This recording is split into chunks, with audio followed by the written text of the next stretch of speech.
there is a lot that can be played with here. It won't be detrimental to the equipment because we know, our technicians know what we need to look for. But if a customer were to get into here and let's see, and they get in here and they change orientation or something like that, it's going to have a direct reflection on what is going on down here. So if the message is flipped, flopped, mirrored, things like that, we would have them go to the screen and say, okay, for whatever hand machine you're running, these are different values. It's all in the manual. So if a customer says, oh, I don't know what happened, it's just mirrored, we'd go to the screen, we'd say, hey, can you verify pins are down and direction is right? And they say, no, it's left. Okay, well, that's why your message is mirrored. Change it right, you're good to go. You're back and running. So this one can do both right and left hand. So the whole idea there is that as you preview this screen, we don't want to move the message around. We want it to always be this way. But if I want this eco on the other side of the closure, we go into that print direction and change that. Flip it, put pins up, it's going to put it on the other side. We don't want anything upside down on the previous screen. That's the whole purpose of that. In older printers in the day, you would have this upside down, and then the other ones would be the right way. Why is that? Because they didn't have that ability. That feature, right?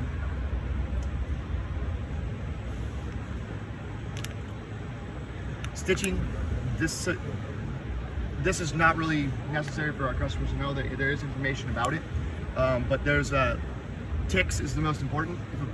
If a printer is not printing and everything is correct, they have the orientation right, the print direction right, the encoder is rolling the correct direction, typically that gets the value of 0, and that just means it's not going to print.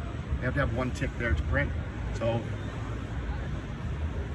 it's based off of encoder ticks.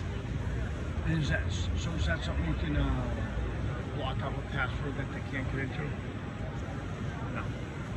We can't block out anything. But it's not a big deal if they get there. It's in the manual. We'll walk them through it. Hey, somebody changed something, and we'll go back in there. We'll check each one of these menus, and we'll just go protocol. What's it supposed to be? So this is the encoder setting. This is real similar to the Matthews. You have your quadrature, reverse, and regular for direction. On this setup, you have to have a reverse inputs and 2-channel. We always run 2 channels quadrature for the encoder. And then, so if a customer says, hey, it's not printing anymore, and I don't know, we didn't touch anything, we'll go through these menus and okay, do you have it on 2-channel? Do you have reverse inputs? If they have this unselected, it's not gonna print. We'll say, check the box, good to go. We have to allow the encoder to go the opposite direction based on whatever hand we're doing. Because we don't physically change the mount over here and flip it around. Correct. The mount's always in the same spot. So no matter what, it's always on reverse. Only on certain machines. Only on certain hands. It's in the manuals. So each machine has its own information about the printer on what it needs to be. All of our machines have different settings. Yeah. Because the encoder mount is going to flip over here, now that's going to flip over for a left hand. And now we need this unchecked, and we're good to go. This is running the right direction. But it's all in the manuals. Each one has its own setup. Ink, if you tap on the print head here, it's going to tell you what percentage of ink is remaining. This is kind of letting you know, this is what we call the pen test menu. This is doing a check every time it turns on. It's going to look here for the information, receive the information. It's going to put the information here saying that pen stall's okay, print head's okay.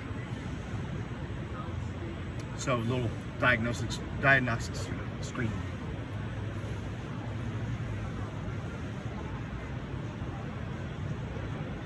If we have a customer that's printing pretty fast and will enable double speed, this uses less pixels, less ink, but that allows it to print a lot faster. Wow. This is A and B, so there's 2 columns in the print head, same thing as the 904 print cartridge. So A and B means we're going to use both columns. It's going to be a lot darker print. It's almost like changing from 300 dpi to 600 dpi, but it's not. It's just using 300 dpi on each column, which makes it act like that. So it's a real quick way to get a darker print. In the message itself is where you can actually set 300 to 600 dpi. So when you're editing this message, we have resolution right here. So if we want it darker, we're going to go there. The problem with going to 600 dpi at the moment is that the encoder can't read at those speeds the speed at which the pick is driving the closures down. It'll stretch our image really, really big, and it covers multiple locks. It skips one, it goes up. So you have to be around, I don't know, it's probably like 65 bags a minute or lower if you want 600 dpi. So it's just a limitation. A lot of our printers have a limiting factor in Right. speed. 897 is a good example of that, because you have to have time for print. Also 884, we have to have time to print. So it's kind of the same.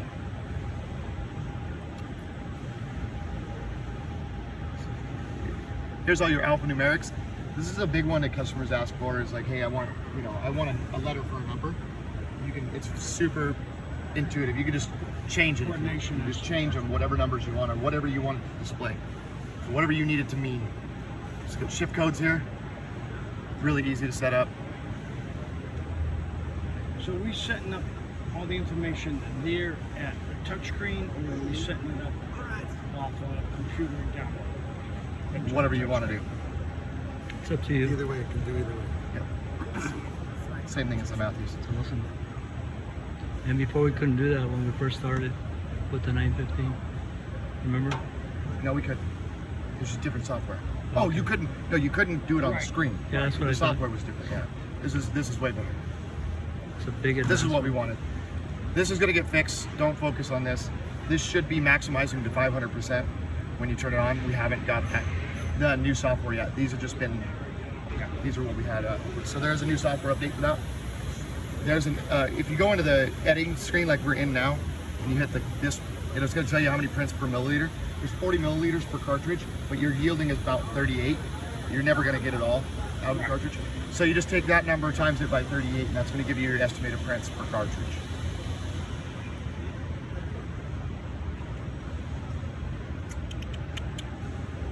That's about it. I mean, if you're going here and you want to add something, you touch the screen. Yeah, I was and gonna just say add. that the biggest thing, for us out in the field, well, for me out in the field is like, guy says, hey, listen, someone called in, we have to change a date, we have to change a code, this and that real quick. We have a specialty item, we're only gonna run 5,000 of these. So this- Can I create the lock here at the thing? So, Yep. Here you can do anything you want. You want to edit it, you want to delete it, you want show to me create a new lock. create a new one. Yep. Just want to start from fresh. Yep. So just go to jobs. Let's go back to the main menu. So this is our job screen. So here's our home screen. We have a preview screen. Yep. I like to use a status screen because I know that the counter's going up. I can see that it's printing every time. Because sometimes, hey, it's not printing. I need to know that it actually is sending its trigger, because then I know what the problem is, right? It's the cartridge. I'm going to clean it. This is going to give you time to empty, volume to empty. So right here, you have to be in stop to get to any of these menus. So just go here, go to jobs. When you're in jobs, we're going to click new. You're going to name the job name.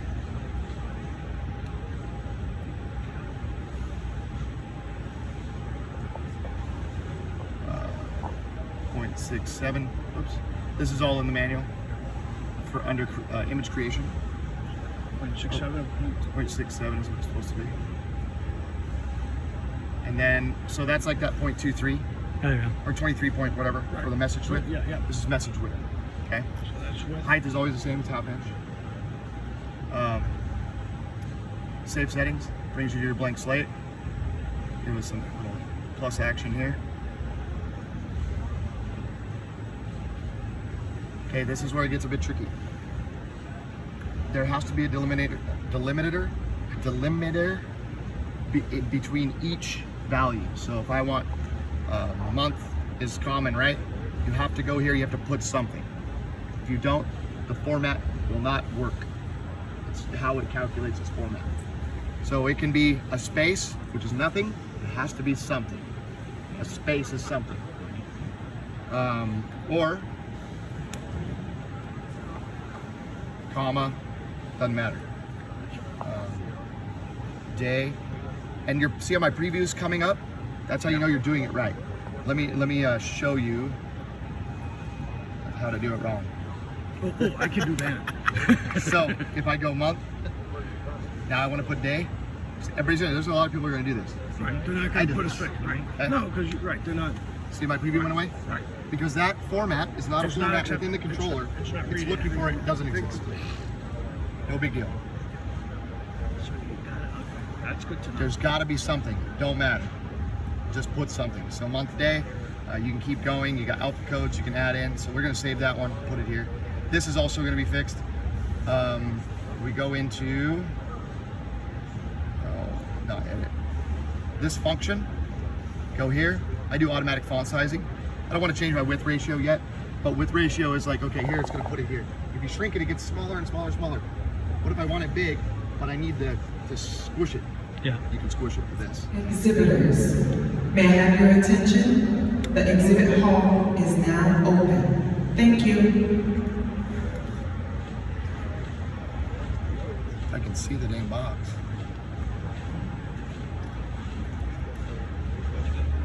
I'm gonna go here and edit this because I don't know what's going on. I don't like it, right? Say I don't like it.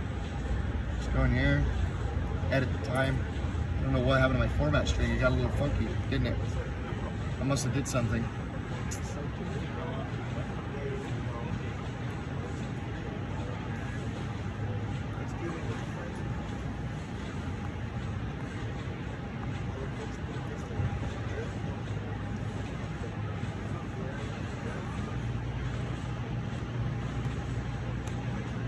There it is. So that's that automatic font sizing, see it? Yeah. Well, let's say that I like that.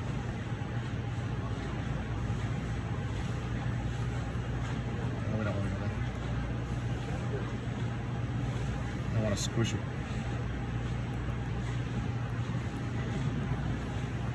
See it, squish it. So I want it that big, but I don't want it to grow in length. Right. So you can play with these. You can move it around like this too. For really small movements.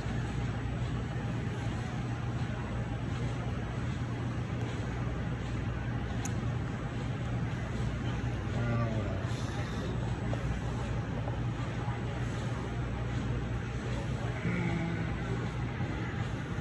Let's see, user variable.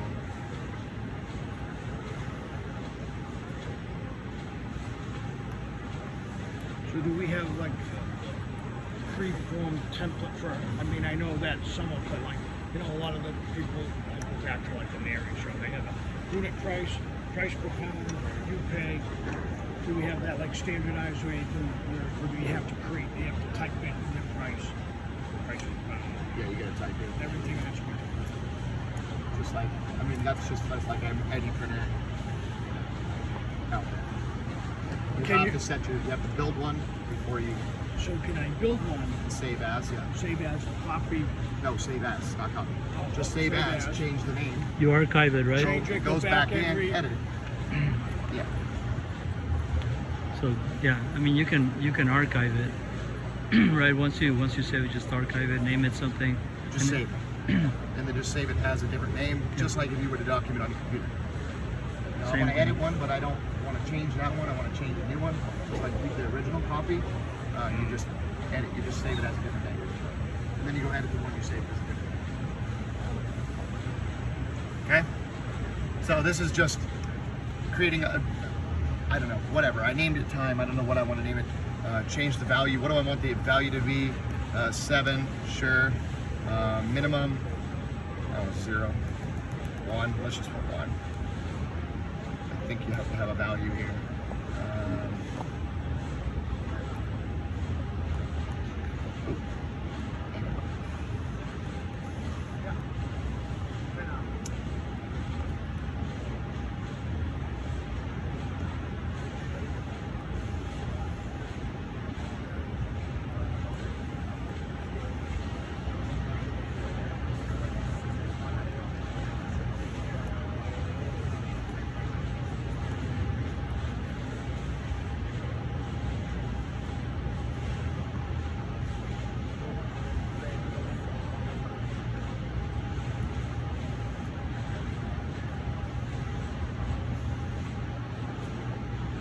So see how I push play?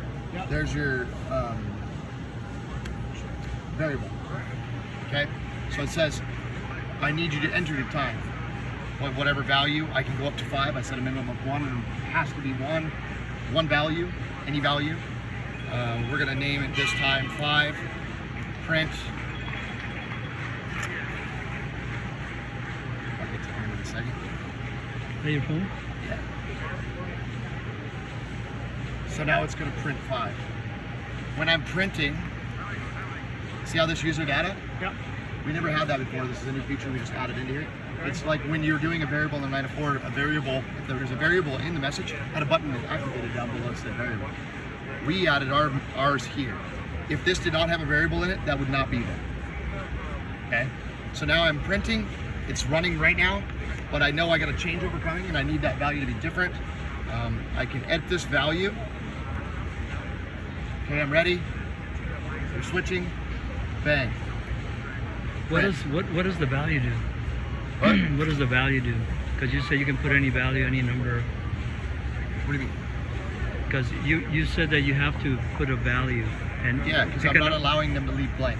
Okay, If so I don't want to let them leave it blank, I have to put a value. yeah, But there has to be one number, or there can be up to 5, depending on what your message is. What are you trying to do? Am I trying to do a variable, which would be a initials? Initials. That's a good one. Nereus does that. They do initials of the operator. That's going to change, right? But I don't want to stop my message, go to a new message and save everybody's initials in here. It'd be ridiculous. Have a bunch of messages for nothing. Plus, now when I hit stop, I have to stop the line. I have to completely stop the line because I have to wait for this to load. yeah. Okay, everybody put the red back on and we got the right message now. We don't want to do that. So what we want to do is say, hey, I want to edit this. I'm a new operator. I'm still printing the same message. I come in here, I'm going to put my initials, bang, print. Now we're running. We're not waiting. There's no delay. By adding value. Yeah, and all I'm saying is that you have to put a minimum and maximum. You say I can allow blank, then I can leave it blank on accident. And they're probably not going to be very excited when they see that wasn't put on because the operator didn't do it. Right here, we're saying you can't leave it blank. If I try to put a nothing value there and push enter, it won't let me. So you're going to enter something before you can even open this message. Okay. That's pretty important. I think that's pretty industry standard. I've never really had it. Yeah, I guess my question was, when you add a value, does it affect your message in any way? You know what I mean? Or you can just put anything because you have to put something. You can put anything you want in there as long as it meets the requirements of a minimum of 1, a maximum of 5, whatever I set. That's my question. Yeah. Okay. Anything else, gentlemen? All right, signing off.